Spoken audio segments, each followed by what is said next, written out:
Right, ఒకసారి అడుగుదాం పుల్లారావు గారు. ఈ ఎస్ఐఆర్ పై వివాదం నడుస్తోంది, ఇది ఓట్ల చోరీకి కారణమవుతోంది, విపక్షాలకు అనుకూలమైన ఓట్లను తొలగిస్తున్నారు, అందుకే పర్సంటేజీలు వస్తున్నా బీహార్లో చాలా స్థానాలు కోల్పోయామన్నది విపక్షాలు చేస్తున్న వాదన. రెండు ఈరోజు లోక్సభలో చర్చిద్దామని పట్టుబడితే దాన్ని చర్చించారు. మరి ఎక్కడ చర్చించాలి, దానికి సంబంధించి విపక్షాల అభ్యంతరాలకు కేంద్రం సమాధానం చెప్పాలి కదా అన్నది వాళ్ళ వాదన. మీరేం చెప్తారు సార్, అసలు ఇది ఉండాలా వద్దా, నిజంగా దీని ద్వారా ఓట్ల చోరీకి ఛాన్స్ ఉందా? ఒకటి 100% కాదు, 1000% ఉండాలి. కానీ ఇది ఏ విధానంగా చేస్తున్నారు, ఏ టైం ఫ్రేమ్ లో చేస్తున్నారు, హడావుడిగా ఎందుకు చేస్తున్నారు, అదే ప్రాబ్లం వచ్చింది. ఇది లేకపోతే ఎలాగా? మీకు బెంగాల్లో ఓటర్లు 5% మైనారిటీ ఓటర్లు 40% ఎలాగ వేరు? అస్సాంలో 6% 3% ఓటర్లు 40 ఏళ్ళలో 30% ఎలాగ వేరు? ఇక్కడ బాగానే ఉన్నాం మనం తెలుగు రాష్ట్రాల్లో, మనకి ఆ ప్రాబ్లం అంతా లేదు. అక్కడ ఉన్న వాళ్ళ పరిస్థితి ఏంటి? పెద్ద అజిటేషన్ స్టార్ట్ అయినాయి అవన్నీ. ఇది మంచి పద్ధతి, కానీ నా అబ్జెక్షన్ ఏమిటంటే ఒపీనియన్ కదా, అది ఎలక్షన్ కమిషన్ రొటీన్ గా చేయాలి. రొటీన్ గా తప్పేం లేదు. అదేదో మన బీహార్ ఎలక్షన్ ముందులా హడావుడిగా చేసినందుకు కదా ఈ హడావుడి అంతా, ఇదంతా వచ్చింది, రియాక్షన్ వచ్చింది. ఆ గడిబిడిగా జూలైలో మొదలు పెట్టేసాం, చేస్తాం దేనికి? అది తప్పకుండా ఎలక్షన్ కమిషన్ అక్కడ ఫెయిల్ అవ్వి. వాళ్ళు రూటీన్ గా చేస్తే ఎవరు వదులుతారు? రూటీన్ గా చేయాలి, రూటీన్ గా చేస్తున్నాం అనాలి. సిస్టమ్ పెట్టాం, నీకు ఓటర్లతో తప్పు ఉంటే వచ్చి చెప్పు, పెట్టాలి, తప్పదు. ఇది చాలా పెయిన్ఫుల్ ప్రాసెస్. అమెరికాలో చేయట్లేదా భారతీయుల్ని? అలానే గెంటేయట్లేదా? గెంటేస్తున్నారు కదా, గెంటేస్తున్నారా లేదా? వీసాలు క్యాన్సిల్ చేస్తున్నారు. సో ఇది తప్పులేదు, కానీ ఈ విధానం వల్ల సస్పిషన్ వచ్చింది. సస్పెషన్ ఏదో ఓట్ చోరీ అయిపోయింది, ఇలా చేశారు అలా చేశారు, సిస్టమ్ ఎలాగో కూలిపోయేటట్టుగా మాత్రం జరుగుతుంది. చాలా మంది అనుకుంటున్నారు ఈ కాన్స్టిట్యూషన్, ఈ సిస్టమ్ అంతా ఏదో రాళ్ళలో గీసిన గీతలు కాదు. ప్రజల మాటల వల్ల వచ్చిన పుస్తకాలు చాలా కేర్ఫుల్ గా మనం ప్రొటెక్ట్ చేయాలి. ఎప్పుడైతే మనం డిరైవ్ చేస్తామో దాని మీద అనుమానాలు వస్తే కష్టమే. సో అందువల్ల ఒక రకంగా చెప్పాలంటే ఇది వెరీ నెసెసరీ. ఎక్కడి నుంచి వచ్చారు ఓటర్, ఎలాగొచ్చారు, ఆ భయమైనా వస్తాయి, రావాలి కదా. లేకపోతే ఎవరో త్రిపుర దగ్గర ఆ రాఖీన్ ప్రావిన్స్ రోహింగ్యా బస్ ఎక్కి 2 వారాల్లో వచ్చి హైదరాబాద్ లో దిగిపోతే దానికి కాంట్రాక్ట్ అక్కడే ఆధార్ కార్డు ఇచ్చేస్తున్నారు. ఎక్కడ? త్రిపుర బోర్డర్ లో మషిన్ తీసుకెళ్ళి. ఇలాగా ఇది ఏదో చేయాలి కదా, అందువల్ల కరెక్ట్ చేయాలి. కానీ ఈ టైమింగ్ ఏంటి? కాన్ఫిడెన్స్ లోకి తీసుకోవాలి కదా ఎలక్షన్ కమిషన్. ఏదో తమిళనాడు వెళ్ళారు, అది కాన్ఫిడెన్స్ లోకి తీసుకోవట్లేదు. అది కాన్ఫిడెన్స్ అంటే అందరిని పిలిచి మాట్లాడితే పొలిటికల్ పార్టీ వాళ్ళే తప్పబడతారు. వాళ్ళు ఏదో ఆర్డర్ తెచ్చేసాం, చేసేస్తాం, మా ఇష్టం అంటాం. అది చాలా పొరపాటు చేస్తున్నారేమో అని నేను ఆలోచిస్తున్నా. అది కాన్ఫిడెన్స్ లో తీసుకోవాలి, మాట్లాడాలి, పిలవాలి, వెళ్ళి కలవాలి. ఉదాహరణ చెప్తున్నా, లాస్ట్ పాయింట్ ఇద్దరు మీరా తమిళనాడు ఫర్ ఎగ్జాంపుల్ ఏదో పెట్టేయండి అన్నారు. జరగబోతున్న రాష్ట్రాలు అది కూడా ఉంది. అదే అందువల్ల అది కరెక్ట్ కాదు. ఆ సిస్టమ్ ఎలక్షన్ కమిషన్ కన్విన్స్ చేయాలి, పిలవాలి, కలవాలి, ముఖ్యమంత్రిని కలవాలి, అపోజిషన్ ముఖ్యమంత్రిని కలవాలి, సెక్రటరీ ఎలక్షన్ కమిషనర్ కాకపోయినా కలిసి చేస్తున్నాం.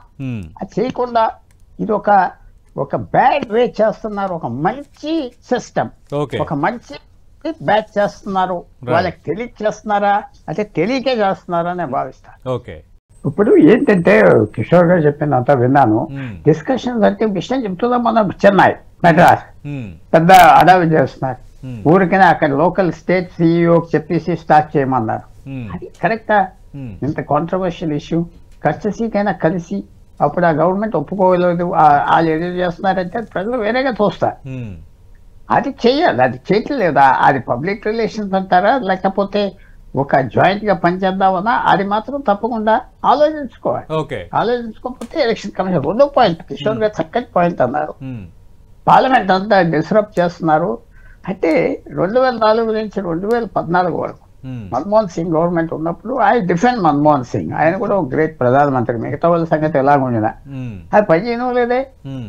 ఈ డిస్ట్రప్షన్ చేస్తా ఉంటే అప్పుడున్న అరుణ్ జైట్లీ గారు ఏమన్నారు, ఇది కూడా ఒక పాలిటిక్సే కదా, మేము డిస్టర్బ్ చేయటం అన్నారు. ఈవేళ కరెక్ట్ గా అదే జరుగుతుంది కదా ఈ ప్రభుత్వానికి. అంటే ఎవరు చేయాలి ముందులా? ఎవరు స్టార్ట్ చేయాలి గుడ్ బిహేవియర్? నేను చేయాలా, మీరు చేయాలా? ఓకే. అది పెద్ద ప్రాబ్లం. 2004 నుంచి 2014 వరకు ఏ ఇష్యూ వచ్చినా నేను స్పష్టంగా చూసాను కాబట్టి చెప్తున్నా, ఒక అరగంట డిస్టర్బ్ చేయొచ్చు, గంట చేయదు, మళ్ళీ జాయిన్ అయిపోయి హౌస్ కండక్ట్ చేయాలి. చేయలేకపోతే క్వశ్చన్ అవర్ చేయనివ్వలేదు కదా. సో వాళ్ళు చేసింది వీళ్ళు చేస్తున్నారు, అది మీరు నేర్పారు వీళ్ళు చేస్తున్నారు. సో ఇక్కడ రీథింక్ చేసుకోవాలి. రీథింక్ అంటే మనం ఎవరిది తప్పు? ఈ పొలిటికల్ పార్టీ అంటే నేను ఒప్పుకోవట్లేదు. పొలిటికల్ పార్టీస్ అన్ని వాళ్ళు ఆలోచించుకోవాలి. అపోజిషన్ లో ఉన్నప్పుడు ఇలా చేస్తే వాళ్ళ ప్రభుత్వం వచ్చినప్పుడు ఇలా జరుగుతుంది. ఐ అగ్రీ, చాలా సాడ్ స్పెక్టికల్. ఇలాగ భారతదేశంలో పార్లమెంట్ లో ఇలా జరుగుతుందంటే చాలా విచారం. కానీ ఇప్పుడు ఎవరు స్టార్ట్ చేశారు, దీనికి ఎలా చేయాలి, అది పెద్ద ఆలోచన చేయాలి. గవర్నమెంట్ దిగి రావాలి. నేను చెప్తున్నా, ఇప్పుడు గవర్నమెంట్ దిగి రావాలి. అంటే మా గవర్నమెంట్ ఇది తప్పు, అది కుదరదు. కాంప్రమైజ్ గవర్నమెంట్ రావాలి. ఫ్యూచర్ ప్రెసిడెంట్ గా అది మరి చేస్తారా?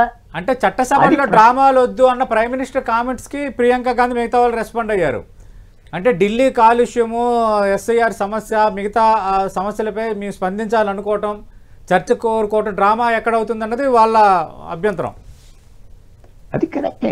అది పాలిటిక్స్ లో పార్లమెంటరీ పాలిటిక్స్ లో రిపార్టీ ఉంటుంది, ఒకరినొకరు కట్ చేయొచ్చు వర్డ్స్ తో, అవన్నీ పర్వాలేదు, అది మంచిది. కానీ నేను చెప్పేది ఇప్పుడు కిషోర్ గారు ఏమంటారంటే మా గవర్నమెంట్ ఇలా కాదు, గవర్నమెంట్ దిగి రావాలి. నేను ఒక ముఖ్యమంత్రి ఒక అపోజిషన్ లీడర్ గౌరవం ఇవ్వకపోతే ఎలాగా? ఆ ఇవ్వలేదు, నేను ఇవ్వట్లేదంటే కుదరదు. ఇది పార్లమెంటరీ డెమోక్రసీ సిస్టమ్ మీది కాదు, నాది కాదు. ఇది కొన్ని పొలిటికల్ పార్టీస్ కొన్ని సంవత్సరాలు ఉంటాయి, పోతాయి. 70 సంవత్సరాలు 80 సంవత్సరాల తర్వాత పొలిటికల్ పార్టీస్ చచ్చిపోతాయి. అన్ని దేశాల్లో అలాగే ఉంటుంది. ఇది మీ గవర్నమెంట్ అని, మీరు గవర్నమెంట్ లో ఉన్నారు. తెలంగాణలో కాంగ్రెస్ గవర్నమెంట్ ఉండాలి. వాళ్ళ బాధ్యత అపోజిషన్ సరిగ్గా చూసుకోవటం. అపోజిషన్ బాధ్యత కాదు మేము మర్యాదగా ఉంటామండి మాకు దయచేసి, అది మీరు మేనేజ్ చేయాలి. మీ టాక్టిక్స్ తో, మీ కన్విన్సింగ్ గా చేయటం, మీ పార్లమెంటరీ అఫైర్స్ మినిస్టర్ మీ లోపల మాట్లాడుకోవటం, వాళ్ళ కన్సెషన్స్ ఇవ్వటం, అడిగింది చేయటం, పర్సనల్ ఫేవర్స్ చేయటం, అది పార్లమెంటరీ డెమోక్రసీ. పార్టీ సిస్టమ్ అనేది కరెక్ట్ కాదు. ఇది మొత్తానికి గొయ్యతూతున్నారు అనే ఏ గవర్నమెంట్ అయినా వాళ్ళు దిగి రావాలి, వాళ్ళు సర్దాలి, వాళ్ళు అట్రాక్ట్ చేయాలి. అది చేయకపోతే ఈ సిస్టమ్ ఫెయిల్ అయిపోతాయి.